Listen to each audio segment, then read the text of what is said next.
யாவரையும் இயேசுவின் நாமத்தில் மிக அன்போடு நான் வரவேற்கிறேன். சந்தோஷமா இருக்கீங்களா? கர்த்தர் மிகவும் மிகவும் நல்லவர்.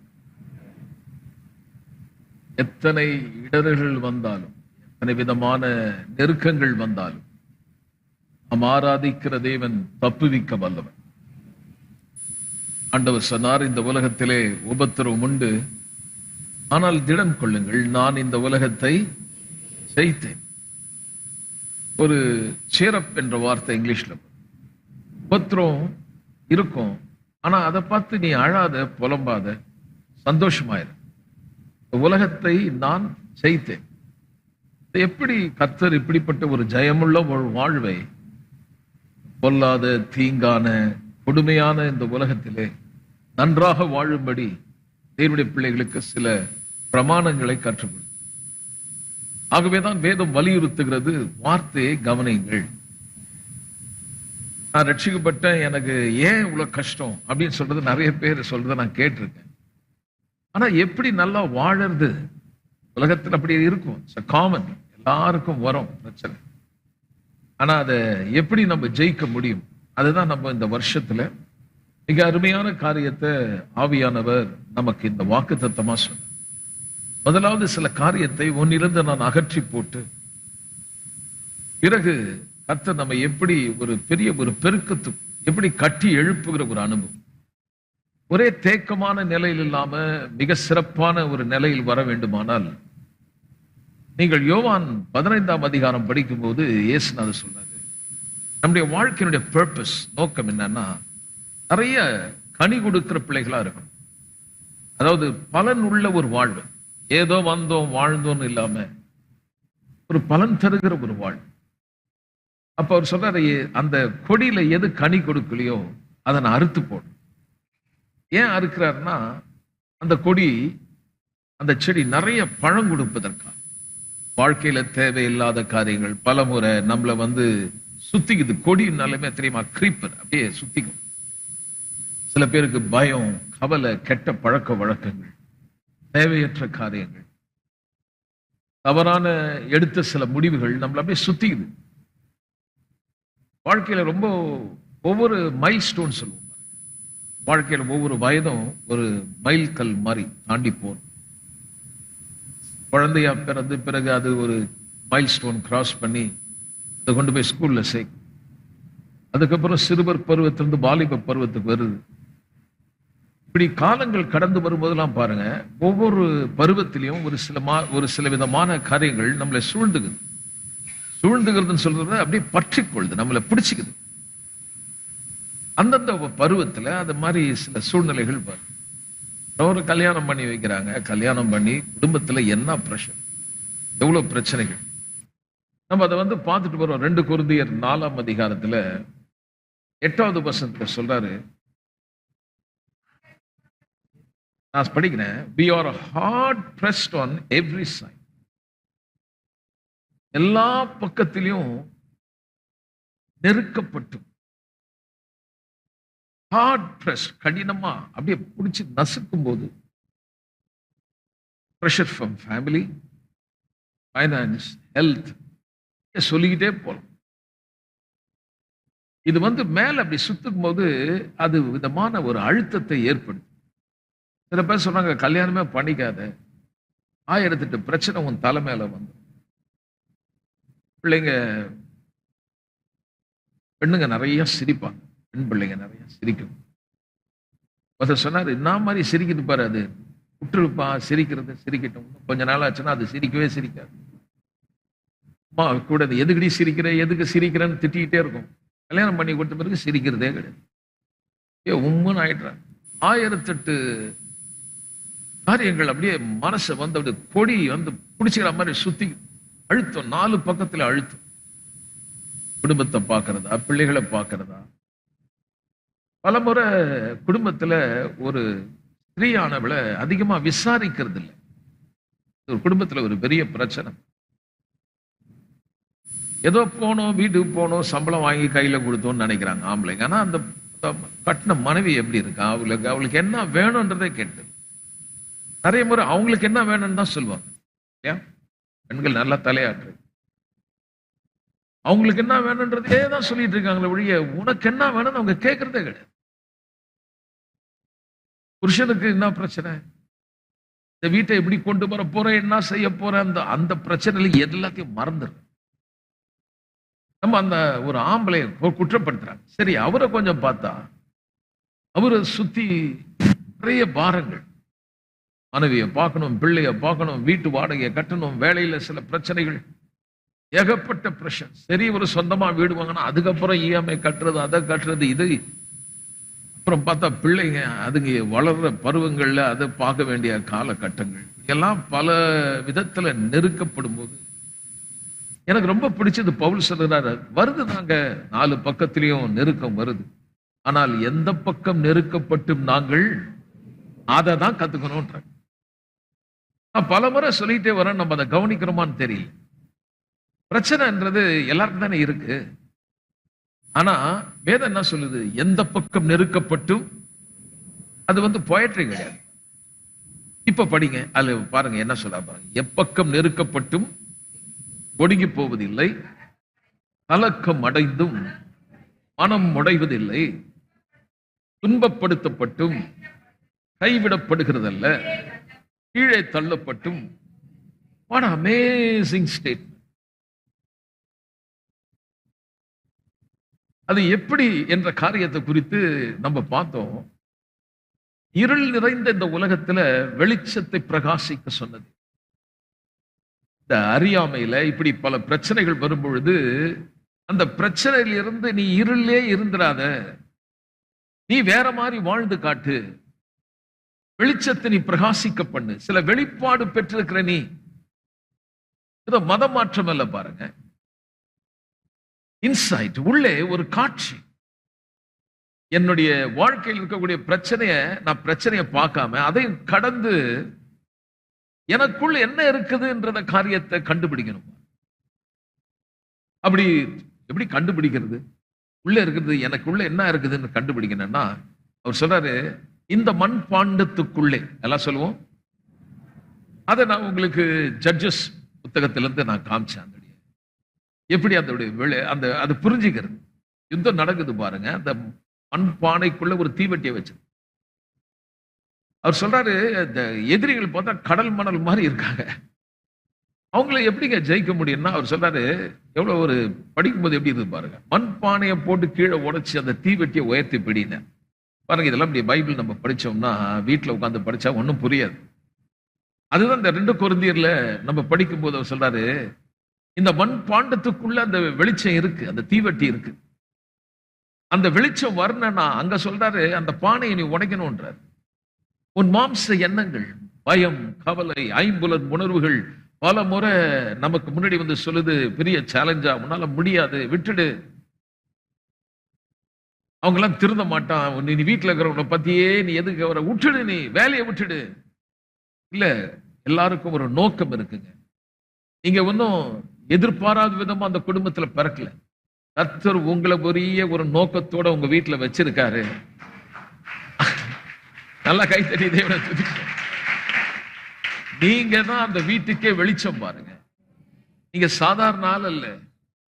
அவர் சொல்றாரு, எத்தனை துன்பம் வேணா வரட்டுங்க, நாசம், மோசம், பஞ்சம், பசி, பட்டினி, நிர்வாணம், எது வேணா வரட்டும், இவர்கள் எல்லாவற்றையும் அன்பு கூறுகிற ஒரு தேவன் எங்களுக்கு இருக்கிறபடினால் நாங்கள் முற்றிலும் ஜெயம் கொள்ளுகிறவர்களாயிருக்கும். ஏதோ கோயிலுக்கு வந்தோம், ஜெபம் பண்ணோம், கர்த்தர் அப்படியே அழுது அழுது ஜெபம் பண்றாங்க ஒழிய வசனத்தை கவனிக்க மாட்டாங்க பாரு.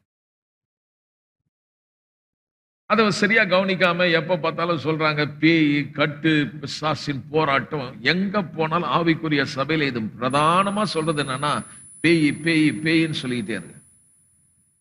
அப்படி என்ன அவன் அவ்வளவு பெரிய ஆளா அந்த சாத்தான்? உலகத்தில் இருக்கிறவனுக்கும் உங்களுக்கு அப்ப வித்தியாசம் இல்லையா? ஆனா பாட்டு பாடுறாங்க, சாத்தானின் அதிகாரத்தை எல்லாம் அல்ல. அது பரவாயில்ல, அந்த பாட்டு எழுதி எல்லாரும் பாட ஆரம்பிச்சாங்க. ஆனா அது பாடுறதோட சரிய வழி அர்த்தத்தை புரிஞ்சுக்கவே இல்லை. அதிகாரத்தை பறிச்சாருன்றாங்க, அதிகாரம் அவனுக்கு இருக்குதுன்றாங்க. இப்ப நம்ம அதை விலைக்கு சொன்னா அவருக்கு என்ன தெரியுது? அவர் பாட்டு பேசுறாரு, கட்டு இல்லையா, மந்திரம் இல்லையா அப்படின்னு கேட்கறாங்க நம்மள. அப்ப எதுக்கு பாடுற? சாத்தானின் அதிகாரத்தை எல்லாம் பறிச்சுட்டாருன்னு. அப்ப உள்ள என்னங்க இருக்குது? உலகத்தினுடைய காட்டிலும் உனக்குள் இருக்கிறவர் அப்ப உள்ள என்ன இருக்குன்னா, இயேசு அந்த வார்த்தையின் வடிவத்தில் உள்ள இருக்காரு. ஆதியிலே வார்த்தை இருந்தது, அந்த வார்த்தை தேவனிடத்தில் இருந்தது, அந்த வார்த்தை தேவனாய் இருந்தது. யார் உள்ளத்துல வார்த்தை இருக்குதோ அவங்க உள்ளத்துல இயேசு இருக்கிறாருங்க. அவர் யார்? இந்த உலகத்திற்கு காட்டிலும் பிரச்சனை விட, கவலை விட, துன்பத்தை விட, வாழ்க்கையில என்ன வந்தாலும் உனக்குள் இருக்கிறவர். அந்த விசுவாசம், யோவான் சொன்ன அந்த விசுவாசமே உலகத்தை ஜெயிக்கிற ஜெயம். இப்ப நம்ம வந்திருக்கோம், விசுவாசம் மட்டும் போதாது, அதோட ஒண்ணு தேவைப்படுது. அது என்னன்னா கரஸ்பாண்டிங் ஆக்ஷன். எதை விசுவாசிக்கிறனோ அதுக்கு ஏற்ற விதத்துல நான் சில வேலைகள் செய்யணும், சில காரியம் நான் செய்யணும். இன்னைக்கு அது குறித்து நான் உங்களோடு பேச நான் விரும்புறேன். யாக்கோபு 2ஆம் அதிகாரம் நம்ம போயிடலாம். அங்க பாத்தீங்கன்னா வெரி குரூஷியல் அண்ட் ரேடிக்கல். இது ரொம்ப முக்கியமா நான் பார்க்கிறேன். இந்த பகுதி தீவிரமான சில கருத்துக்கள் உள்ளடக்கிய ஒரு பகுதியா இருக்கு. That's why we say it's a radical. நல்ல ஒரு மந்தமானது இல்ல, ஒரு தீவிரமான ஒரு கருத்து அது உள்ள இருக்கு. ஒரு எதிர்ப்பு என்ன சொல்லலாம், ஒரு நம்ம இவ்வளவு நாள் பிரசங்க கேட்டோம். ஆனா இதுல யாக்கோபு ஒரு காரியத்தை கொண்டு வரும்போது நிறைய பேர் இங்க தடுமாறினாங்க. அவங்க என்ன நினைச்சிட்டாங்கன்னா, பவுலுக்கு அவர் சொல்ற காரியத்துக்கு எதிராக இங்க எழுதி வச்சிருக்காருன்ட்டாங்க. அதனால இது புரிஞ்சுக்கிறது ரொம்ப முக்கியங்க. நல்லா கவனிங்க. இதுல 3 தடவை ஒரு காரியத்தை எழுதுறார். 2ஆம் அதிகாரம் 17, 20, 26 பாத்தீங்கன்னா ஒரே காரியத்தை திரும்ப திரும்ப சொல்றார். அது ரொம்ப முக்கியமான ஒரு பகுதி பாருங்க. இப்போ 17வது வசனம் படிங்க. அப்படியே விசுவாசமும் கிரியைகள் இல்லாதிருந்தால் தன்னில் தானே செத்ததாயிருக்கும். 20வது வசனம் படிக்கலாம். வீணான மனுஷனே, கிரியைகள் இல்லாத விசுவாசம் செத்ததென்று நீ அறிய வேண்டுமோ. 26, அப்படியே ஆவி இல்லாத சரீரம் செத்து இருக்கிறது போல கிரியைகள் இல்லாத விசுவாசம். அவர் சொல்றார், இந்த கிரியை பத்தி பேசுறார். இந்த விசுவாசத்துல 2 விதமான விசுவாசம் இருக்கு. வசனத்தை கேட்கறது மட்டுமல்ல, அதன்படி செய்யணும்ன்றாரு. யாக்கோபு 1ஆம் அதிகாரத்துல 22 சொல்றாரு, வசனத்தை மட்டும் கேட்க கூடாது, கேட்ட வசனத்தை அதன்படி செய்யின்றார். எல்லாம் சொல்லுவோம், செய்ய வேண்டிய பகுதி. அப்ப இதுல 2 இருக்கு. ஒன்னு ஜீவனுள்ள விசுவாசம், இன்னொன்று ஜீவனற்ற விசுவாசம். என் கூட சேர்த்து சொல்லுங்க.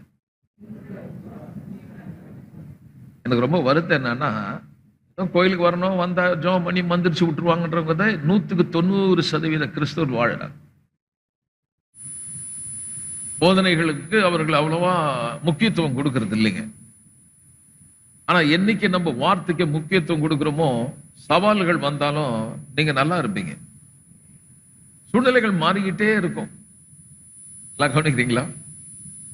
யாராவது இந்த வருஷத்துல இப்படி ஒண்ணு நடக்கும்னு சொல்லி கேள்விப்பட்டோம்?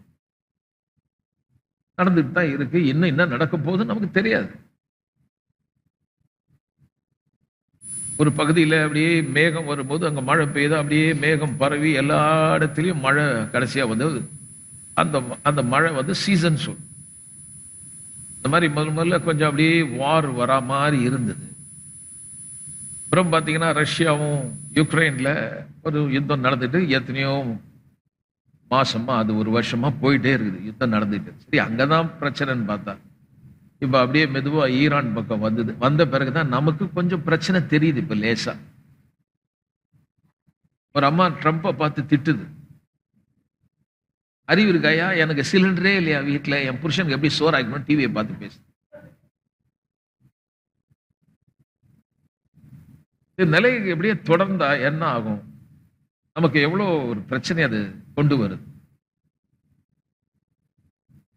இது ரொம்ப முக்கியமான ஒரு இது பாருங்க. மனுஷனுக்கு இன்னைக்கு நம்ம அதுல பழகிட்டோம். இதெல்லாம் நம்மளால வாழறது ரொம்ப கஷ்டம்.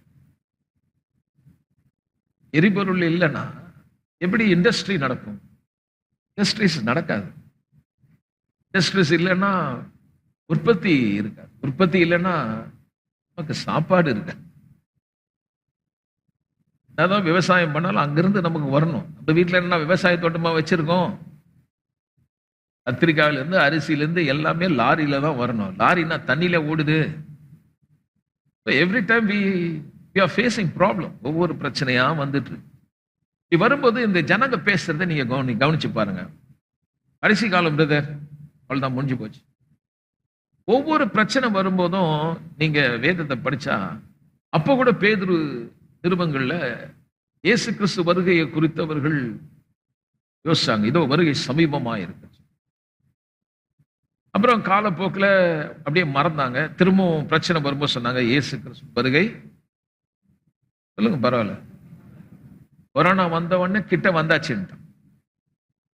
இப்போ இயேசு கண்டிப்பா நல்ல கவனிங்க, அவர் திரும்பி வருவார். ஆனா யாருக்குமே தெரியாது பாருங்க, அவர் எப்போ வருவார்னு ஒருத்தனுக்கும் தெரியாது.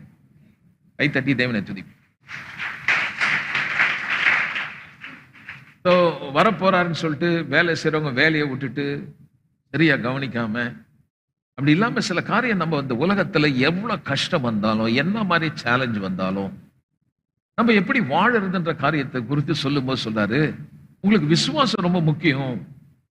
ஆனா சில பேருடைய விசுவாசத்துல அது ஜீவனே இல்லை. அதனால அந்த விசுவாசம் வேலை செய்ய மாட்டேன். ஒரு ஆள் செத்துட்டானா அவனுல இருந்து ஆவி பிரிந்த பிறகு அந்த சரீரம் செத்தா மாதிரி ஒருவருக்குள்ள விசுவாசத்துக்குள்ள உயிர் இல்லைன்றார். ஜீவனற்ற விசுவாசம். இப்போ உடனே சொல்றோம் நம்மளுக்கு என்ன விசுவாசம் இல்லையா? சரி, இப்ப பாருங்க, ஆர்த்தடாக்ஸ் ஃபெய்த்னு சொல்றோம். அது பாத்தீங்கன்னா பாரம்பரியம் மத சம்பிரதாய சடங்கு பிரகாரம் நிறைய பேர் விசுவாசிக்கிறாங்க. அது பேர் ஆர்த்தடாக்ஸ் ஃபெய்த்.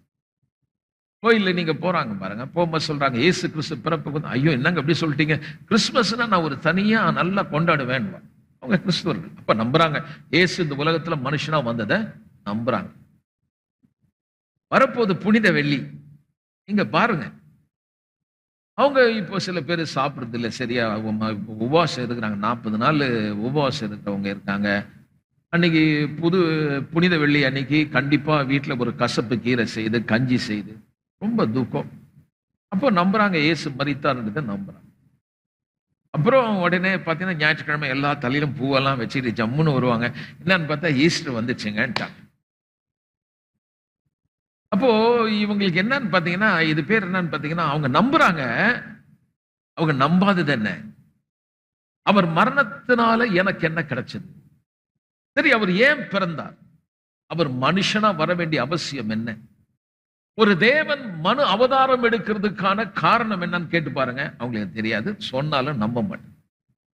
அவருடைய ஒவ்வொரு காயங்களால் எனக்கு என்ன கிடைத்தது, அந்த சாபமானாரே அந்த சிலுவையில் அதுக்கு என்ன கிடைச்சதுன்னு கொஞ்சம் சொன்னா நிறைய கிறிஸ்துவ தூங்குறாயா, கவனிக்க மாட்டேன்.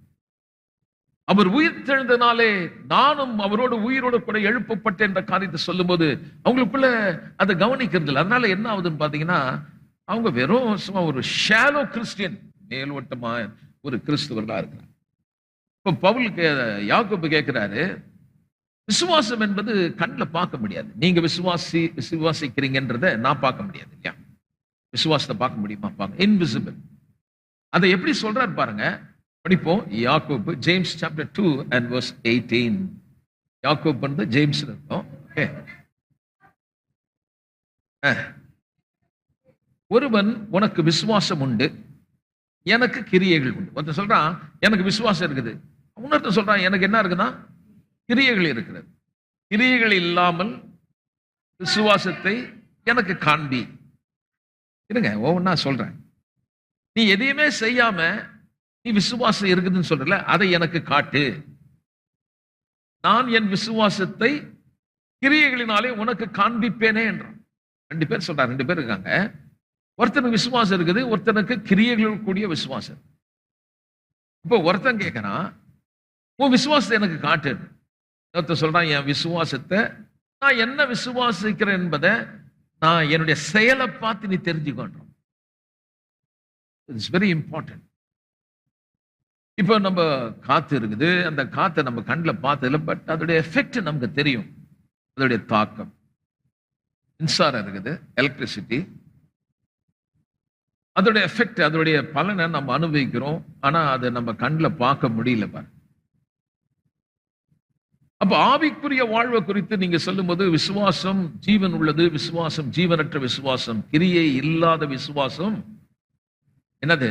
செத்ததா இருக்கிறது. அதாவது அவங்க வாழ்க்கையில டிரான்ஸ்பர்மேஷன் இல்லை, மறுரூபமாக்கப்படுற ஒரு அனுபவம் அவங்களுக்கு இல்லை. எபேசியர் 2ஆம் அதிகாரத்துல 8வது வசனம் சொல்றாரு, கிருபையினாலே விசுவாசத்தை கொண்டு ரட்சிக்கப்பட்டீர்கள், இது உங்களால் உண்டானதல்ல. அது சரி. அப்போ ரட்சிப்பு என்பது நான் எந்த கிரியை செய்து ரட்சிக்கப்படல, கிரியை இல்லாம நான் ரட்சிக்கப்பட்டேன்.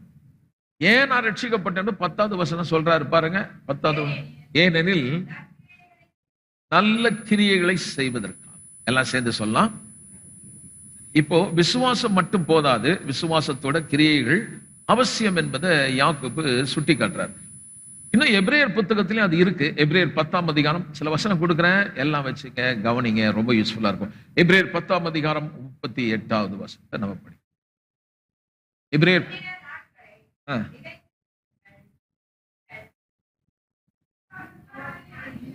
விசுவாசத்தினாலே நீதிமான் பிழைப்பான், பின்வாங்கி போவானால். அப்ப சொல்றாரு, விசுவாசத்தால நம்ம வாழறோம், ஆனா அந்த விசுவாசத்தை விட்டு பின்வாங்கி போயிடாதுன்றாரு.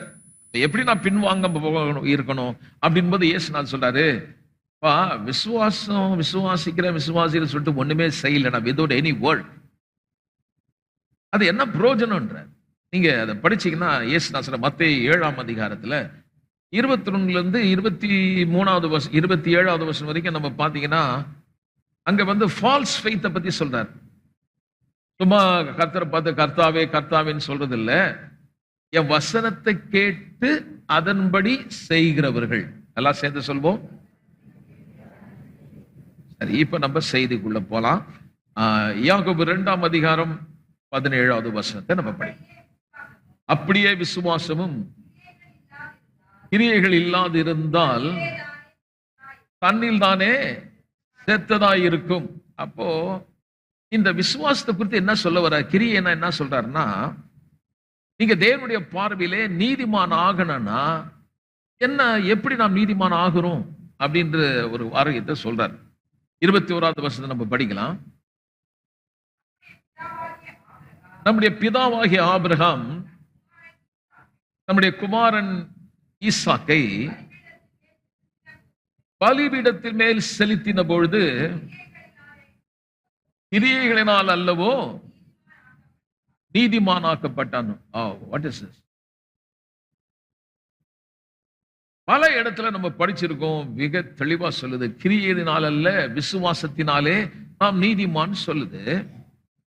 ஆனா இங்க அவர் சொல்றாரு, அவன் யாக்கோபு சொல்றாரு, ஆபிரகாமுடைய விசுவாசத்தை குறித்து பேசுறாரு. என்னன்னா, தன்னுடைய குமாரனை பலிபீடத்துல கடத்தினாரே, அந்த கிரியைகளால் அல்லவா அவன் நீதிமான் ஆக்கப்பட்டான். அப்படின்னா நமக்கு கொஞ்சம் குழப்பமா வருது. இங்க ஒண்ணு சொல்லுது, அங்க ஒண்ணு சொல்லுது, என்ன பாஸ்டர் இது? சரி, இது வந்து இந்த மாதிரி கொஞ்சம் கான்ட்ரவைஸா இருக்குன்னு வைங்களேன், எதிரும் புதிருமா இருந்தா நம்ம அதை பத்தி படிக்கிறதுல விட்டுடு. நம்ம எதுக்கு அதை பத்தி நோண்டிட்டு இருப்பானே, ஏதோ கர்த்தருக்கு ஸ்தோத்திரம், நம்ம ஆக மொத்தம் விசுவாசிக்கிறோம். எங்க பாஸ்டர் சொல்றாரு, கிரியினால் இல்ல விசுவாசத்தெல்லாம் நம்ம நீதிமான், அதனால நம்ம அதை நாங்க நம்புறோம், கிரியைகளினால் அல்ல அப்படின்னு சொல்லி சில பேர் வந்துடுறோம். Justified by work. அப்ப கொஞ்சம் கவனமா கவனிக்க வேண்டிய ஒரு பகுதி. ரோமர் 4ஆம் அதிகாரத்துக்கு நம்ம போலாம். அங்க பவுல் ஒண்ணு சொல்லி யாக்கோபு ஒண்ணு சொல்லலைங்க. எப்பவுமே இந்த 2 புத்தகத்தையும் எழுதினவர் ஆவியானவர். பவுல் எழுதினார், யாக்கோபு எழுதினார், ஆனா ஆவியானவர் தான் இந்த புத்தகத்தை எழுதினார். எத்தனை பேர் நம்புறீங்க? அப்படின்னா அவர் எழுதியிருக்காருன்னா அது நம்முடைய பிரயோஜனத்துக்கு, அதை நல்லா படிச்சிட்டோம்னா புரியும், அது நம்முடைய வாழ்க்கையில ரொம்ப பிரயோஜனமா இருக்கும். ரோமர் 4ஆம் அதிகாரத்துக்கு நம்ம போயிடுவோம். எல்லாரும் திருப்பிங்க, ஏன்னா கொஞ்சம் நிதானமா உங்களுக்கு நான் சொல்றேன், ஏன்னா கொஞ்சம் முக்கியமான பகுதியா நான் பார்க்கறேங்க. ரோமர் 4ஆம் அதிகாரம் 1வது வசனத்துக்கு நம்ம போலாம். அப்படியானால் அதை நீங்க கவனிக்கணும். என்ன ஆபிரகாம்? நம்முடைய தகப்பனாகிய ஆபிரகாம். நீங்க யாக்கோபு சொல்லும் போது நம்முடைய தகப்பனாகிய ஆபிரகாம்னு எழுதுற. அதாவது யூதர்கள் அவங்க வந்து அவங்களுடைய வம்ச வரலாறுல அவங்க சொல்றாங்க, நம்ம பிறப்பின்படி நம்முடைய கோத்திரத்த தலைவன் அல்லது நம்முடைய லீனியேஜ், நம்முடைய வம்ச வரலாறு, நம்ம எப்படி வந்தோம்னா ஆபிரகாம் தான் நமக்கு அப்பா அப்படின்னு சொல்லி அதை பத்தி பேசுற. இங்க வந்து பவுல் வந்து தொடங்கும் போது அவரும் அப்படிதான் தொடங்குறாரு, நம்முடைய தகப்பனாகிய ஆபிரகாம். இப்போ சொல்லிட்டு சொல்றாரு 2வது வருஷம், ஆபிரகாம் கிரியைகளினாலே நீதிமானாக்கப்பட்டானாகில் மேன்மை பாராட்ட அவனுக்கு ஏது உண்டு, ஆகிலும் தேவனுக்கு முன்பாக மேன்மை பாராட்ட பெருமையா சொல்ல இடம் இல்லை. வேத வாக்கியம் சொல்லுகிறது, ஆபிரகாம் தேவனை விசுவாசித்தான், அது அவனுக்கு, அங்க யாக்கோபு சொல்றாரு, கிரியைகளினாலே அவன் நீதிமானாக்கப்பட்டான். இப்ப ரெண்டுத்துக்கும் உள்ள ஒரு வித்தியாசத்தை நம்ம கவனிக்கணும். நீங்க கோடு போட்டுங்க. 2வது வசனம், ஆபிரகாம் கிரியைகளினாலே நீதிமானாக்கப்பட்டானாகில் மேன்மை பாராட்ட அவனுக்கு ஏது உண்டு, ஆகிலும் அது கோடு போட்டு தேவனுக்கு முன்பாக எல்லாம் சொல்லுங்க. அப்ப தேவனுக்கு முன்பாக நான் நீதிமானாக்கப்படுறது ஒண்ணு இருக்குது, கிரியைகள் செய்யும் பொழுது மனுஷனுக்கு முன்பாக நீதிமான். நான் பெற்ற அந்த நீதியை நான் டெமான்ஸ்ட்ரேட் பண்றேன். நான் என்ன பெற்றோனோ அதை மனுஷனுக்கு முன்பாக நான் செய்து காட்டுவது. நீங்கள் இப்பொழுது விசுவாசத்தினால் நீதிமான் ஆனீர்கள். நீதிமான் ஆனதை எப்படி ஜனங்க பார்க்க முடியும்? நீங்கள் செய்கிற கிரியைகள்.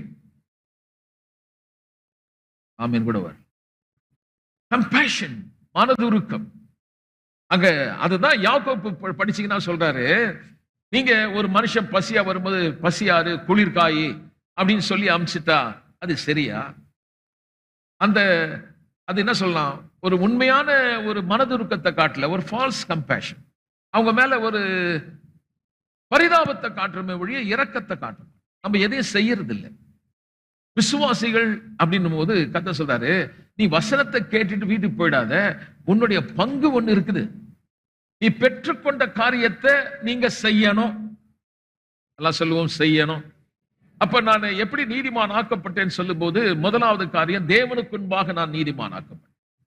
அப்போ எபேசியர் 2ஆம் அதிகாரத்துல சொல்லுது, ஒரு மனுஷன் கூட நம்ம கிரியில் நாம் ரட்சிக்கப்படல, கிருபையினாலே விசுவாசத்தை கொண்டு ரட்சிக்கப்பட்டோம். அப்ப எந்த விதமான நல்ல கிரியை செய்து நான் ரட்சிக்கப்படல, நான் ரட்சிக்கப்பட்டது அவர் செய்த கிரியைகளினாலே. அதை ரொம்ப ஸ்ட்ராங்கா நீங்க புரிஞ்சுக்கணும். அந்த ரட்சிப்பு எப்படி உண்டானது, தேவ நீதி எப்படி உண்டாச்சுன்னா, தேவ நீதி, நான் ரைட் ஸ்டாண்டிங் பிஃபோர் காட், தேவனுக்கு முன்பாக நிற்கக்கூடிய ஒரு தகுதி எப்படி வந்ததுன்னா, நான் ஏதோ செய்து என்னை நீதிமான் ஆக்கி நான் போய் அங்க நிக்கல, அவர் என்னை நீதிமான் ஆக்கினார். எப்படி நீதிமான் ஆக்கினாரு? என் இடத்தை ஏற்றுக்கொண்டு எனக்காக அவர் மரித்ததினாலே. ஆமென். சொந்த ரத்தம் சிந்தி மரித்து என் பாவத்துக்கான கிரயத்தை, என் பாவத்துக்கான தண்டனை தன்மையில் ஏற்றுக்கொண்டு நியாய பிரமாணத்தின் நீதியை நிறைவேற்றினார். நியாய பிரமாணத்தின் நீதி சொல்லுகிறது, நான் தண்டிக்கப்பட வேண்டும். அந்த தண்டனையை எனக்கு பதிலாக அவர் ஏற்றுக்கொண்டு அதை நிறைவேற்றினபடினாலே இப்ப நமக்கு ஆக்கின தீர்ப்பு இல்லை. ஏனென்றால், ஏன் ஆக்கின தீர்ப்பு இல்லை? அந்த நீதி நிறைவேறிச்சு. அந்த நீதி நிறைவேறதுனால உங்கள் மேல் இந்த நீதி சுமத்தப்பட்டது. கவனிக்கிறீங்களா? இம்ப்யூட்டட், சுமத்தப்பட்டது. எல்லாம் சேர்ந்து சொல்லலாம். சரி, ஒரு ஆள் இருக்காரு, நீதிமன்றத்தில் கொண்டு போறாங்க, அந்த குற்றத்தை சுமத்துறாங்க. அவர் என்ன செய்தாரோ அந்த குற்ற செயலை எடுத்து அவர் மேல சுமத்தப்பட்ட உடனே அங்க ஜட்ஜ்மெண்ட் கொடுக்குது, நீ குற்றவாளி.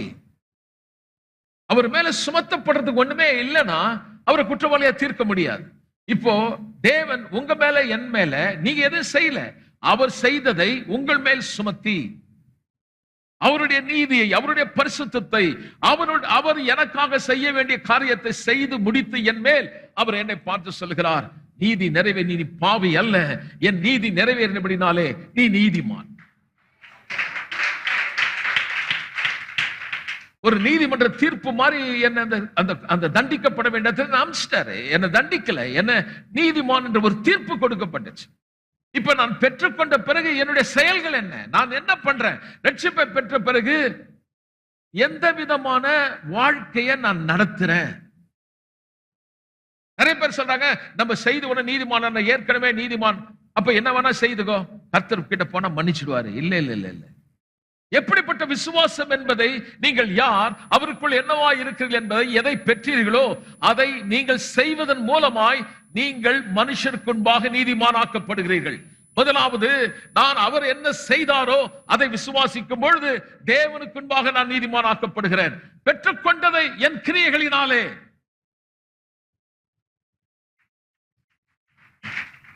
ஆமென். இதே காரியத்தை பவுல் சொல்ற பாருங்க. இந்த தேவனை விசுவாசிக்கிறதுனால தான் தேவனுடைய நீதி என்றதை குறித்து ரொம்ப தெளிவா சொல்றாரு. 4ஆம் அதிகாரம் 21வது வசனத்தையும் நம்ம 4:3 படிச்சோம். 4ஆம் அதிகாரம் 2வது வசனம் 3வது வசனம் படிச்சோம் இல்லையா? இப்போ 4வது வசனத்தையும் 4வது வசனம் படிக்கலாங்க. எப்படி நீதிமானாக்கப்பட்டான்னு சொல்லும்போது பாருங்க, நம்ம முதல்ல படிச்சோம் ஜஸ்டிஃபைட் பை ஃபெய்த், விசுவாசத்தினாலே நீதிமானாக்கப்பட்டான். இரண்டாவது, கிருபையினாலே நீதிமானாக்கப்பட்டான். அது 4வது வசனம் சொல்லுது பாருங்க. கிரியை செய்கிறவனுக்கு வருகிற கூலி கிருபை என்று எண்ணப்படாமல், அப்போ நான் செய்தல்ல, கிருபையினால நான் ரட்சிக்கப்பட்டேன், கிருபையினாலே நான் நீதிமான் ஆக்கப்பட்டேன். முதல்ல சொல்றாரு விசுவாசம், இரண்டாவது கிருபையை பத்தி பேசுறேன். 3வது காரியம் சொல்றாரு ஜஸ்டிஃபைட் பை டிவைன் பவர், தெய்வீக வல்லமையினாலே நான் நீதிமான் ஆக்கப்பட்டேன். இது வரைக்கும் புரியுதா உங்களுக்கு? சரி, நான் திரும்ப சொல்றேன். முதல்ல பவுல் 3 காரியத்தை சொல்றாங்க. எப்படி நீதிமான் ஆக்கப்பட்டேன்னு சொல்லும்போது, அவர் செய்ததை நான் விசுவாசத்தினாலே நான் நீதிமான் ஆக்கப்பட்டேன். இரண்டாவது சொல்றாரு, நான் எந்த கிரியை செய்யல, தகுதி இல்லாத எனக்கு ஒரு ஃபேவர், தயவை காட்டி கிருபையினாலே நான் நீதிமான் ஆக்கப்பட்டேன். ஒருவேளை நான் செய்திருந்தால் எனக்கு கூலி, நான் செய்யல, செய்யாமலே எனக்கு இந்த தகுதி கொடுக்கப்பட்டது என்றால் அது தேவனுடைய ஃபேவர், கிரேஸ், தேவனுடைய கிருபை. 3வது சொல்றாரு, இது சாதாரணம் அல்ல, இது ஒரு டிவைன் பவர், இது தெய்வீக வல்லமை. இப்ப படிக்கலாம் ரோமர் 4. ஏன் கொஞ்சம் வேகமா போறேன்னா, கொஞ்சம் சொல்ல வேண்டி இருக்கு பாருங்க. பாதி விட்டுட்டா முடியாது, முழுசா சொன்னாதான் நம்மளுக்கு இது நல்லா விளங்கும். 4ஆம் அதிகாரம் 21, 22.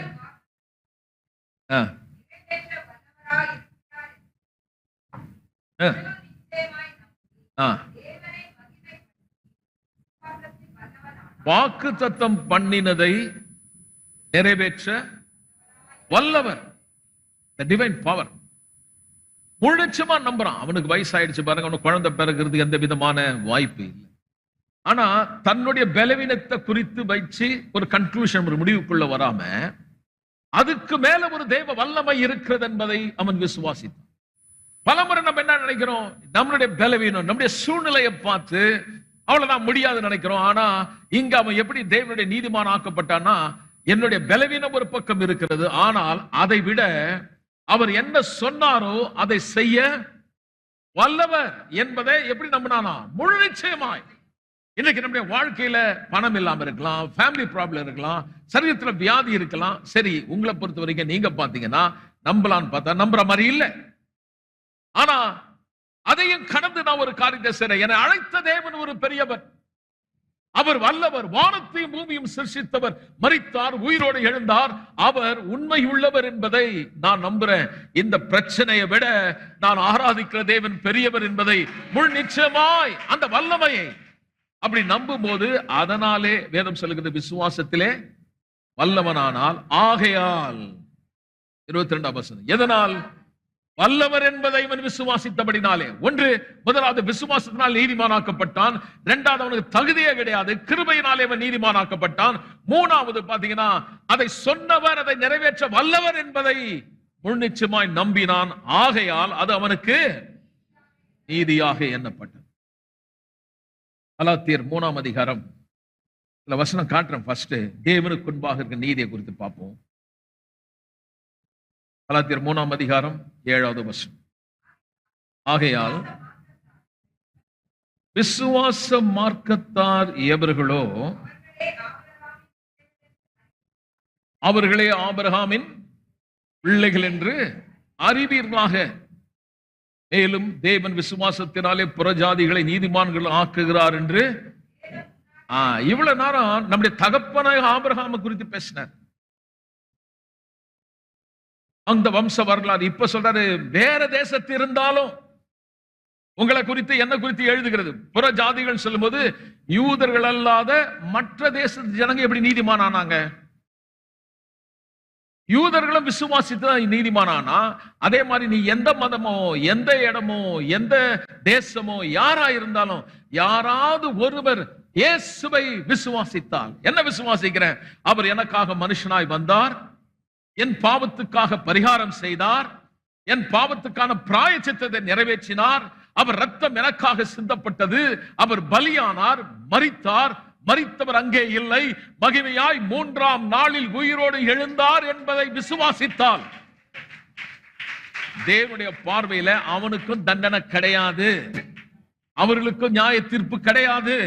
அவர்கள் தேவனுக்கு முன்பாக நீதிமானாக்கப்படுகிறார்கள். ஆமென். அப்போ நமக்கு புரியுது எப்படி இவங்க தேவனுக்கு முன்பாக நீதிமானாக்குறத பத்தி நம்ம இவ்வளவு நேரம் பார்த்தோம். அப்போ கர்த்தர் இந்த நீதி அவன் மேல சுமத்தினார். நம்ம 4ஆம் அதிகாரம், ரோமர் 4ஆம் அதிகாரம் 22வது வசனம் நம்ம போயிடலாம். மாறி மாறி நான் உங்களுக்கு எடுத்து காட்டுறேன். 4ஆம் அதிகாரம்.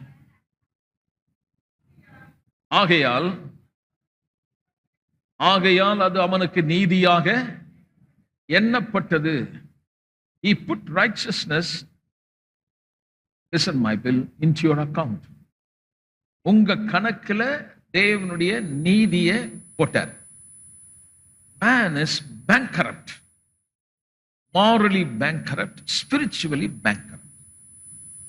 நம்ம ஒழுக்கமா வாழறத, அந்த நீதி இருக்குதுல்ல, ஒழுக்கமா வாழ்ந்து நீதி சம்பாதிக்கணும்னு சொன்ன பாரு, அந்த அக்கௌண்ட்டை ஓபன் பண்ணா திவாலா. ஹலோ, கடனை என்னால் அடைக்க முடியல, அதனால நான் என்ன ஆயிட்டேன்? எல்லாம் இது புரியலன்னு சொல்ல முடியாது. ஆனா கடன் அடைக்கிறதுக்கு இன்னைக்கு நிறைய பேர் செய்துட்டு இருக்காங்க. முடிய வெட்டுறது, சட்டையை மாத்துறது, குத்திக்கிறது, உருள்றது, பொருள்றது. அவங்க இந்த கடன் அடைக்கிறாங்க. அது பேரு நேர்த்தி கடன். கடன் அடைச்சிச்சா? அடைஞ்சிருந்தா அடுத்த வருஷம் போயிருக்க மாட்டான். இப்ப அடையாததுனாலதான் ஒவ்வொரு தடவையும் அவங்க செய்ததையே திரும்ப திரும்ப செய்யறது. என்னன்னா, அந்த கடனை அடைக்க முடியல. இப்போ வேதம் சொல்லுது, நீ அடைக்க முடியாது, நீ திவாலாவாயிட்ட. இப்ப திவாலாவா இருந்த என்ன, அடைக்க முடியாத நிலைமையில் இருந்த என்ன, என் அக்கௌண்ட்ல நான் குற்றவாளி இல்லை என்பதற்கு தீர்ப்பு உண்டாக ஒரு நீதிய உனக்கும் எனக்கும் யாரெல்லாம் இவர் மரித்து உயிரோடு எழுந்தார் விசுவாசிச்சார்களோ அவங்க கணக்குல இந்த நீதி போடப்படுகிறது. அவர் பார்வையிலே நீதியாக கணக்கிலே சேர்த்துக் கொள்ளப்பட்டது. உன்னை குற்றப்படுத்துகிறவன் யார்? இன்றைக்கு இந்த காலையில் சொல்லுகிறேன், பல பிரச்சனைகள் இருக்கலாம், போராட்டம் இருக்கலாம். ஆனா பிசாசு சொல்றான், இல்ல இல்ல உன்னை கர்த்தர் தண்டிப்பாரு, நீ சரியில்லைன்னு சொல்லும் போது முதலாவது தெரிந்து கொள்ளணும், என் பொசிஷன் என்ன, நான் அவருக்குள் என்னவாக இருக்கிறேன், நான் அவருக்குள் நான் தேவன் நீதி ஆயிட்டேன், இனி மாம்சத்துக்குரியவன் ஆவிக்குரியவனாய் இருக்கிறேன். ஆபிரகாம் தேவனை விசுவாசித்தான், அது நீதியாக எண்ணப்பட்டது என்பது எங்கிருந்து மேற்கோள் காட்டுறாருன்னா, ஆதியாகமம் 15ஆம் அதிகாரம் 6வது வசனம். அங்கதான் எழுதியிருக்குது பாருங்க, அதுதான் எடுத்து காட்டுறாரு. ஆதியாகமம் 15ஆம் அதிகாரம் 6வது வசனம். அவன் கர்த்தரை விசுவாசித்தான், அதை அவர் அவனுக்கு எண்ணினாரும் யோசிச்சார் இல்ல, எண்ணம் எண்ணப்பட்டது, கணக்கில் சேர்த்துக் கொள்ளப்பட்டது. எல்லாம் சொல்லுங்க, கணக்கில் சேர்த்துக் கொள்ளப்பட்டது. திரும்ப சொல்லலாம், அததான் ரோமர் 4ஆம் அதிகாரம் 3வது வசனம், 22ஆம் வசனம், 3ஆம் அதிகாரம் 20 எல்லாத்திலையும் அதுதான் எடுத்து மேற்கோள் காட்டுறாரு. இப்ப நம்ம கேட்கும்போது, ஆமா ஆபிரகாம் தேவனை விசுவாசித்தான், அது அவனுக்கு, இதை யாக்கோபு நம்பலையா? யாக்கோபு சொல்றாரு, இல்லையே, கிரியைகளால் அல்லவா ஆபிரகாம் நீதிமான் ஆக்கப்பட்டான்னா, இப்போ இதை நம்பலையா யாக்கோபு? இதை விசுவாசிக்கலையா? வேறொரு காரியத்தை சொல்றாரு என்ற மாதிரி இருக்குதா? இப்ப நம்ம கொஞ்சம் போலாம். யாக்கோபு 2ஆம் அதிகாரம் 23வது வசனத்துக்கு நம்ம போவோங்க. இருங்க சிஸ்டர், கொஞ்சம் ஸ்லோவா போலாம் சிஸ்டர், இது ரொம்ப முக்கியமான. யாக்கோபு 2ஆம் அதிகாரம் 23வது வசனத்தை நீங்க எடுத்துங்க. யாக்கோபு 2ஆம் அதிகாரம் 23 எல்லாம் எடுத்துட்டீங்களா? ஏன்னா இது ரொம்ப கான்ட்ரோவர்ஸா இருக்கு பாருங்க. ரெண்டுத்துக்கும் உள்ள வித்தியாசத்தை நம்ம பார்க்க போறோம். இந்த செய்தி உங்க வாழ்க்கையில பெரிய மாற்றத்தை கொடுக்கும். சில பேர் நினைக்கிறாங்க, நான் எதையும் செய்யாமலே நான் கர்த்தருடைய பார்வையில் நீதிமான், நான் எதையும் செய்ய வேணாம், அவர் பார்த்துக்குவார். ஐயா ஐயா ஐயா, நீங்க செய்யாம எதுவும் நடக்காது. நீங்க விசுவாசிக்கிறீங்களா? நான் செய்வதெல்லாம் ஒண்ணுமே செய்யாம எப்படிங்க வீட்டுல அரிசி வரும்? கடன் அடைக்கணும்னா வேலைக்கு போகணும். வாழ்க்கை முன்னேறணும்னா பிள்ளைங்க கவனி, நல்லா படிக்கணும். கோயிலுக்கு போயிட்டேன், என் பிள்ளைய நான் நேர்ந்து விட்டேன், போ, உன்னை கோயில கொண்டு போய் எப்படியாவது தள்ளி விட்டுறேன், நீ நல்லா ஆயிடுவேன். அவர் பார்த்து எப்படியாவது உன்னை கொண்டு வருவார். ஏன்னா கோயில் மாடா நம்ம ஒரு இடத்துல காலை வச்சுட்டாங்கன்னா சில பேர் நினைக்கிறாங்க அது ஒன்று வேணாமா, அந்த கோயில் உள்ள போய் உட்கார்ந்து ஒரு 3 வாரம் உட்காந்துட்டு வா, எல்லாம் சரியாயிடும். நம்ம உட்காராத இடமா? கொடி நடையா நடந்து ஒரு சோம்பேறி தினமா இருந்து எத்தனை மரத்துக்கு போய் உட்கார்ந்துட்டு இருந்தோம். டைம் போகாதப்போ தாயம் சொல்றது பேர் மறந்து, தாயமா விளையாடணும், சீட்டு கட்டு விளையாடி இருக்கானுங்க, மரத்து கீழே உட்காந்து பீடி வேற போச்சுன்னு ஒன்றை செய்யறது கிடையாது. சரி, அவனை பார்த்து சொல்றோம் சோம்பேறின்னு. ஆவிக்குரிய கூட்டங்கள் இப்படிப்பட்ட சில பேர் இருக்கிறாங்க. அவங்க சிகரெட் எல்லாம் பிடிக்கிறது இல்ல, பீடி பிடிக்கிறது இல்ல, ஒண்ணு செய்யறது இல்ல, ஒரே இடத்துல குந்தினுங்கிறாங்க, எதுவும் செய்யறது இல்ல. கர்த்தர் பார்த்துக்குவார். எனக்கு அன்பான சொல்றேன், இன்னைக்கு இந்த செய்தியில உங்களுக்கு ஒரு பெரிய டிரான்ஸ்பர்மேஷன் வரணும். நீங்கள் பலவீன நல்ல பலவான், நீங்க செய்வது எல்லாம் வாய்க்கும். பலப்படுத்துற இயேசுவினாலே எல்லாவற்றையும் செய்ய உனக்கு பலன் உண்டு.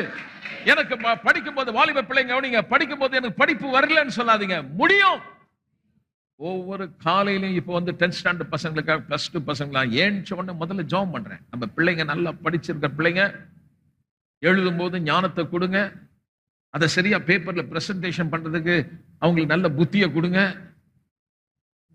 இந்த காலகட்டங்களில் பிள்ளைங்களுக்கு எந்த நோய் வராம பாத்துக்குங்க, பத்திரமா போய் பத்திரமா வரட்டும். ஒவ்வொரு காலையிலும் ஜெபம் பண்றேன். நான் ஜெபம் பண்ண உடனே நீ ஸ்டேட் லெவல் வந்துருவியா? நீங்க படிச்சிருக்கணும். வீடு எப்பங்க சமாதானமா இருக்கும்? நீங்க எதை விசுவாசிக்க அந்த மாதிரி நீங்க விரும்பணும். எனக்குள்ள பொறுமை இருக்குது, என் மனைவி திட்டா எனக்கு நீடிய பொறுமை ஆயிடும். புருஷன் கை தட்டலாம், நல்லாவே வரமாட்டேன். மனைவி சரியில்லைன்னா புருஷன் பொறுமையிலிருந்து நீடிய பொறுமைக்கு போயிடுறாரு. அதே மாதிரி மனைவியும் வீட்டுல பிரச்சனை இருக்கும் போது நீங்க பொறுமையா இருக்கிறது இல்ல, என்ன வேணும்? Long suffering. பொறுமையா இருக்கிறது கொஞ்சம் பாடு.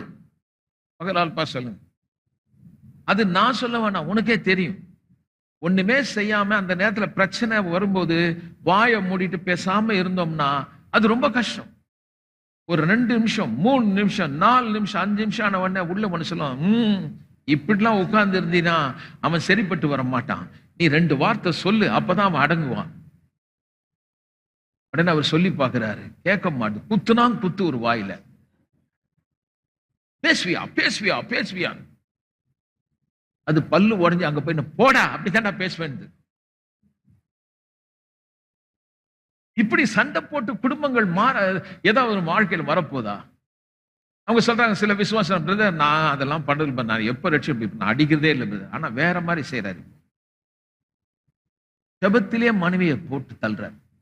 வா குடம்பு ஜெபம் பண்ணலான்னு சொல்லிட்டு உட்கார வச்சுட்டு, ஆண்டவரே இவளுக்கு அறிவை கொடுக்கணுமே, கண்ணை மூட்டுவாரு, அறிவை கொடுக்கணுமே. அது பார்த்துட்டே இருக்கு ஒத்த கண்ணில், எனக்கு அறிவு இல்லை, ஞானம் இல்லை, எவ்வளவு திட்ட முடியுமோ அவ்வளவு திட்டியா. என்னங்க இப்படிலாம் பேச, என்னம்மா பண்ண, உனக்கு கர்த்தர் கொடுக்கறதுக்காக நான் ஜெபம் பண்றேன். இந்த மாதிரி குத்தி குத்தி பேசுறது, அந்த கிரியைகள் எப்படிங்க இருக்குது? நான் எதை பெற்றேன்? நான் ரட்சிப்பை பெற்றதுனால இப்ப எனக்குள்ள எனக்கு டிவைன் நேச்சர், தெய்வீக சுபாவம் எல்லாம் சேர்ந்து சொல்லலாம், அது இருக்கா? அங்கதான் நாங்க பிரச்சனையா இருக்குதுங்க. இப்போ இங்க பாத்தீங்கன்னா விசுவாசத்தினால் மாத்திரம் அல்ல, கிரியைகளினாலே நீதிமானாக்கப்படுகிறான் என்று. அங்க தேவனுக்கு முன்பாக நீதிமானாக்கப்பட்டான், இங்கே செய்து நீதிமானாக்கப்படுகிறான். அது எப்படின்றத நீங்க படிச்சீங்கன்னா ஆதியாகமம் 22ஆம் அதிகாரத்துல போனாதான் அங்க நமக்கு புரியுது. அதை பத்தி தான் அவர் பேசுறாரு. அதை நம்ம படிக்காமலே நமக்கு புரியறது கொஞ்சம் கஷ்டம் தான் பாருங்க. ஆதியாம் 22ஆம் அதிகாரத்துல படிக்கும்போது கர்த்தர் ஆபிரகாமை பரிசோதிக்கிறார். ஒரு டெஸ்ட். அந்த டெஸ்ட்ல அவன் செய்ய வேண்டிய சில காரியங்கள். அவன் முதல்ல படிச்சோம் 15ஆம் அதிகாரத்துல ஆபிரகாம் தேவனை விசுவாசித்தான், அது கணக்குல வந்துடுச்சு. இப்போ அந்த நீதியை பெற்றுக்கொண்ட நீதியை, இந்த விசுவாசம் அவனுக்குள்ள உயிர் இருக்கா உயிர் இல்லையா என்ற ஒரு டெஸ்ட். யாக்கோபு சொல்ற பேய் கூட தேவனை விசுவாசிக்குது. என் கூட சேர்ந்து சொல்லுங்க. இல்ல நல்லா சொல்ல, அது கூட விசுவாசிக்குது. மத்தேயு 8ஆம் அதிகாரத்துல படிச்சீங்கன்னா அந்த பேய் சொல்லுது, எங்கள் காலம் வர்றதுக்கு முன்னாடி எதுக்கு என்ன துன்பப்படுத்துறீங்கன்னு சொல்லுது. அப்ப அதுக்கு தெரியுது இவர் தேவன். பிசாசு தெரியும், ட்ரினிட்டி திருத்துவ தேவனை பத்தி தெரியும், தேவனுடைய வசனம் அதுக்கு தெரியும். எல்லாம் இங்க இருக்கீங்களா? பேய்க்கு என்ன தெரியும்? இல்ல நல்லா சொல்லல. தேவனுடைய வசனம் தெரியும். இயேசுநாதர் கிட்ட பரீட்சையில என்னத்தை பத்தி பேசுச்சு? வார்த்தையை சொல்லுது. மனுஷன் அப்பத்தினால் மட்டுமல்ல. பேய்க்கு வசனம் தெரியும். பகலால் பசல் தெரியும், ஆனா அதை விசுவாசிக்காது. அதனால சொன்ன ஆர்த்தடாக்ஸ் ஃபெய்த் என்பது அவர்களுக்கு தெரியும் இவர் தேவனுடைய குமார், அவர்களுக்கு தெரியும் இவர் மரித்தார் என்று, உயிரோடு எழுந்தார். அப்ப நம்ம எந்த கூட்டத்தில் இருக்கோம்? உயிர் உள்ள விசுவாசத்தில் இருக்கோமா இல்ல உயிரற்ற விசுவாசத்துக்குள்ள இருக்கோமா? இன்னைக்கு நம்மளே நிதானிச்சு பார்ப்போம். எனக்குள்ள அந்த விசுவாசத்துக்குள்ள உயிர் இருக்கா, ஜீவன் இருக்கா, இல்ல நான் ஷாலோவா மேலோட்டமா நான் இருக்கேனா? அப்ப இங்க பாத்தீங்கன்னா காரியம் சொல்லப்படுகிறது. ஆபிரகாம் இடத்துல கர்த்தர் ஒரு காரியத்தை பேசினார். ஆபிரகாமை சோதித்தார். ஆபிரகாமே என்றார். என்ன சொன்னா, ஏதோ ஒரு அடியேன் இவ்வளவு நாள் கர்த்தர் பேசிட்டே இருக்கிறாரு, ஏதோ நல்ல செய்தியா இருக்கும்னு எதிர்பார்த்தான். இப்ப சொல்றாரு, அடி தோல்ல 2 தட்டி தட்டி, உன் புத்திரனும் உன் ஏக சுதனும் உன் நேசகுமாரனாக ஈசாக்கை நீ இப்பொழுது அழைத்துக் கொண்டு மோரியா தேசத்துக்கு போய் அங்கே உனக்கு குறிக்கும் மலைகள் ஒன்றை அவனை தகன பலியாக பலியிடு. இந்த வார்த்தையை படிக்கும்போது சோ கான்ட்ரோவர்ஸ். ஆனா அவன் விசுவாசம், he didn't argue. நீங்க வேதத்தை படிச்சீங்கன்னா தேவன் நரபலியை வெறுக்கிறவர். ஆனா வேதம் என்ன சொல்றதுன்னா, மனுஷனை பலியிட்டினா அது கொலை. கொலை. எப்படி தேவன் இதை சொல்ல முடியும்? உடனே அவர்கிட்ட போய், ஆண்டவரே நீர் சொல்லலாமா அப்படின்னு எந்த மதமும் ஆர்கியூ பண்ணல. என்னன்னா, that shows the faith. அவனுக்கு விசுவாசம் இருக்கிறத காட்டுச்சு. 5வது வசனம் பாருங்க, விசுவாசம் இருக்கிறத நான் காட்டுறேன், அவனுக்குள்ள இருக்கிற விசுவாசத்தை நான் காட்டுறேன். 5வது வசனம், ஆபிரகாம் தன் வேலைக்காரை நோக்கி, நீங்கள் கழுதையை நிறுத்தி இங்கே காத்தீர்கள், நானும் பிள்ளையாண்டானும் அவ்விட்டம் போய் தொழுது கொண்டு உங்களிடத்திலே. அங்கேயும் அவன் விசுவாசத்தை வெளிப்படுத்துறான். இப்ப போறது என்னத்துக்கு போறான்னா, பையனை பலியிடணும். ஆனா இவன் சொல்றான் வேலைக்காரங்கிட்ட, நாங்கள் போய் பலியிட்டு திரும்பி வருவேன்னு சொல்ல திரும்பி வருவோம். அப்ப அவனுக்கு அங்க விசுவாசம் இருக்கிறத நம்ம பார்க்க முடியும். 7வது வருஷத்தையும் நம்ம படிக்கலாம். அப்போ பையன் மகன் ஈசாக்கு தன் தகப்பனாகிய ஆபிரகாமை நோக்கி, என் தகப்பனே என்றான். அது நான் படிச்சேன் பாருங்க. அது படிக்கும்போது எனக்கு உண்மையுமே அழ வந்துச்சு. இங்க நம்ம இப்படி படிக்கணும், என் தகப்பனே. இல்ல அப்பான்னு கூப்பிடலாம், மை ஃபாதர், அப்பா அப்படின்றான். ஒரு வார்த்தை அவன் இருதயத்தை உடைச்சிருக்கோன்னு அந்த வேத வல்லுநர் சொல்ல. எதுக்கு கூட்டிட்டு போறேன்னு அவனுக்கு தெரியும். ஆனா அவன் பாருங்க, பையனுக்கு ஒண்ணுமே தெரியல, ஒரு இன்னசென்ட் அறியாதவனா கேட்கறான், ஏன்பா அப்படின்னு கூப்பிடுறான். உடனே சொல்லலாம், ஏராயம் இங்கதான் பாருங்க, சொல்லுப்பா. கேட்கிறான் ஒரு கேள்வி. நெருப்பு இருக்குது, கட்டை இருக்குது, பலிக்கு ஆட்டுக்குட்டி எங்கே? நெருக்கத்திலே, போராட்டத்திலே நான் சொல்லுகிறேன், இருதயத்துக்குள்ள இருந்து வெளியே வரங்க. இருதயத்தின் நிறைவினால் பிரச்சனை வருமா சொல்றாங்க. தெரியாம சொல்லிட்டான், வாய்க்கு ஒரு காவல் வையும், நீ கடவுள் தானான்னு கேட்ட மன்னிச்சுக்கோன்றான். இல்லைங்க, அதுதான் உன் உள்ளத்துல இருக்குது. எவ்வளவாய் இருதயத்தில் 4 பக்கம் நெருக்கப்பட்டாலும் நல்லா கவனிக்கணும், ஒடுங்கி போகாத காரணம் என்னன்னா, விசுவாசி 4 பக்கத்தை நெருக்கப்பட்ட உள்ளகிற வசனம் தான் வெளியே வரும். இந்த நெருக்கத்தை கொஞ்சம் பாருங்க. பையன் with all emotion, குடும்பம், ஐயா இது ஒரு குடும்பம், பரதேசி மாதிரி இல்லை, எத்தனையோ வருஷம் காத்திருந்து பெற்ற பையன் அப்பாவை கூப்பிடுறான், மை ஃபாதர், என் அப்பா அப்படின்னு கூப்பிடுறான். உடனே சொல்லுப்பா என்ன வேணும்? எல்லாரும் இருக்குது, பலி செலுத்தும்படி பொருள் என்ன? உள்ள இருக்கிற விசுவாசம் வெளியே வருது. கர்த்தர் பார்த்துக் கொள்வார். நல்ல கரங்களை தட்டி நாம் தேவனை துதிப்போம். கர்த்தர் பார்த்துக் கொள்வார். இதெல்லாம் அவனுடைய எவிடன்ஸ், விசுவாசம் இருக்கிறத குறித்து நம்மளால பார்க்க முடியுது. அவனுடைய ஆக்ஷன் என்ன சொல்றான்னு பாருங்க. இந்த பையனை கொண்டு போய் பலிபீடத்துல கிடத்திட்டான். படிக்கும்போது பாத்தீங்கன்னா ஒருத்தர் சொல்றாங்க 10 இருந்து 15 வயசு இருக்கும், சில பேர் சொல்றாங்க 15 இருந்து 25 வயசுக்குள்ள பையன். பையனை கன்வின்ஸ் பண்ணாரா, இல்ல பேசிட்டே டக்குன்னு கையை பிடிச்சி கட்டாரா, இல்ல அவனே கையை கொடுத்தப்பா கட்டிட்டு என்ன படுக்க வைங்கன்னு சொன்னானா நமக்கு தெரியாது. ஆக மொத்தம் கைய கால கட்டியாச்சு, கட்டி பலிபீடத்துல போட்டாச்சு. கத்தி எடுத்து ஓங்குறான். ஓங்கும் போது கர்த்தர் சொல்லுகிறார், ஆபிரகாமே பிள்ளையாண்டர் மேல் கை போடாதே என்று சொல்லி இந்த பிள்ளைக்கு பதிலாய் அவனுக்கு முன்பாக ஒரு காட்சி கொடுக்கப்படுது. எபிரேயர் 11ஆம் அதிகாரம் சொல்றது எப்படி இந்த அளவுக்கு துணிவா போனான்னா, அவர் சொல்றாரு, விசுவாசத்தினாலே சாராளுடைய கற்பு செத்து போய் தான் உயிர் பெற்றுச்சு. அதே மாதிரி என் பையன் செத்தா கூட உயிரா எழுப்புறதுக்கு அவர் வல்லவர் என்பதை நம்பிக்கையில் தான் கொண்டு போய் வச்சாங்க. அத கொஞ்சம் ஒரு படி மேல போறாரு. என் உள்ள ஒரு ஆசை இருந்திருக்கலாம் ஆபிரகாமுக்கு, மரணத்திலிருந்து உயிர் கொடுக்கிற தேவன் என்பதை நான் விசுவாசிக்கிறேன். ஒருவேளை இதுதான் முதலாவது உயிர்த்தெழுதல், தேவ உயிர்த்தெழுதல் வல்லமை எதுவா இருக்குமா என்ற ஒரு எதிர்பார்ப்பு கூட இருந்திருக்கின்றார். ஆனால் அங்க நடக்கல, அவன் சாக அடிக்கல. காரணம் என்றால் அது என்னுடைய பிக்சர், உன்னுடைய பிக்சர். நான் சாக வேண்டிய இடத்திலே இருந்தபோது எனக்கு பதிலாக அந்த புதரிலே இருந்த ஆட்டை போல எனக்காக பரலோகத்தை விட்டு இறங்கி வந்து என் இடத்தை ஏற்றுக்கொண்டு எனக்கு பதிலாய் அங்கே பலியானார். அப்ப ஆபிரகாம் என்ன விசுவாசம் இருந்ததோ அந்த விசுவாசத்தை டெமான்ஸ்ட்ரேட் பண்ணா, வெறும் பேச்சில் இல்ல, பையனை கொண்டு போய் கடத்திட்டான். ஏங்க செய்தான்? விசுவாசித்தான். விசுவாசத்தினாலே இப்போ மனுஷர்கள் காணும்படி எல்லாம் செய்து சொல்லலாம். தேவனுக்குன்பாய் 15ஆம் அதிகாரம் சொல், தேவனுக்குன்பாக நீதிமான் ஆக்கப்பட்டான்.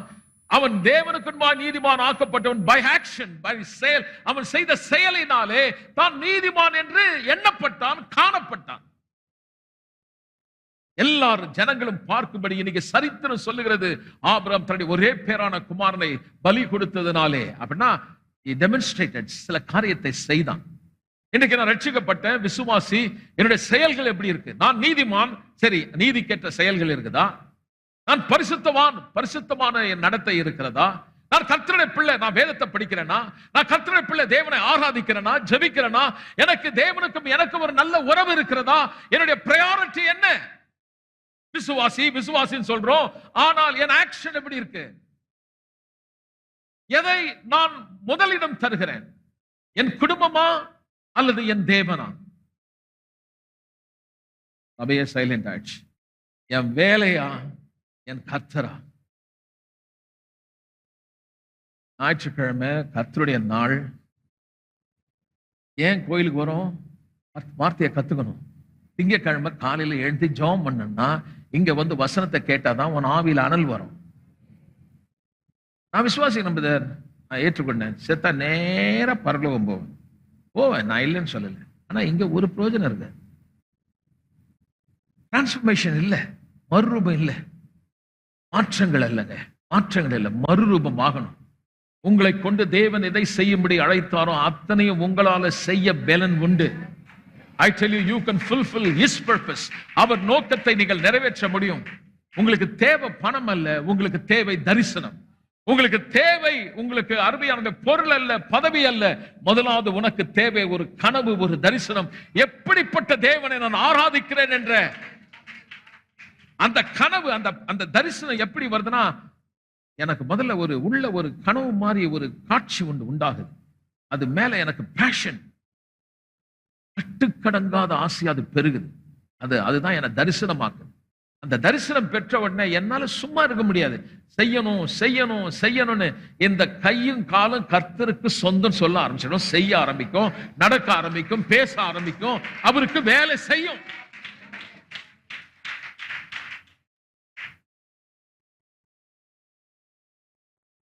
யாக்கோபு அதை பத்தி சொல்றாரு. எப்படி அவன் நீதிமான் ஆக்கப்பட்டான்? கிரியைகளினாலே.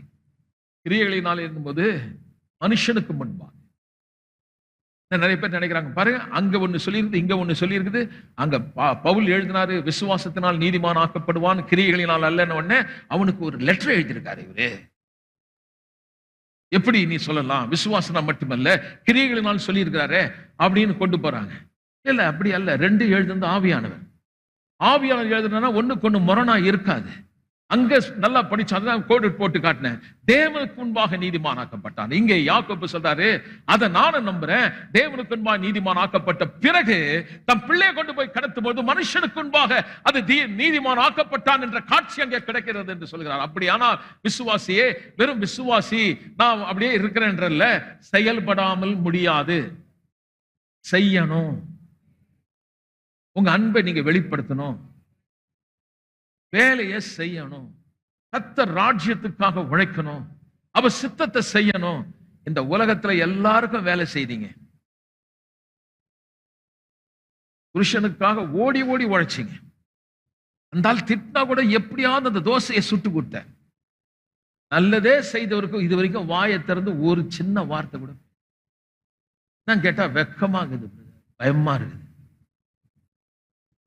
வெக்கம் இல்லாம நீ தோசை சுட்டு கொடுக்கல, வீட்டுக்கு போடி, எதுக்கிட்டு இங்க இருக்கிற? அம்மா வீட்டுக்கு போன அப்ப கூட அழுதுகிட்ட சுட்டு கொடுத்தல. என்னைக்காவது நம்ம கர்த்தரை பத்தி சொல்லியிருக்கோமா? உள்ளத்துல ஒரு துடிப்பு வருதா? ஒரு ஆதங்கம் வருதா? இவ்வளவு பெரிய ரட்சிப்பை கொடுத்து நான் கவலையற்று இருக்க முடியுமா?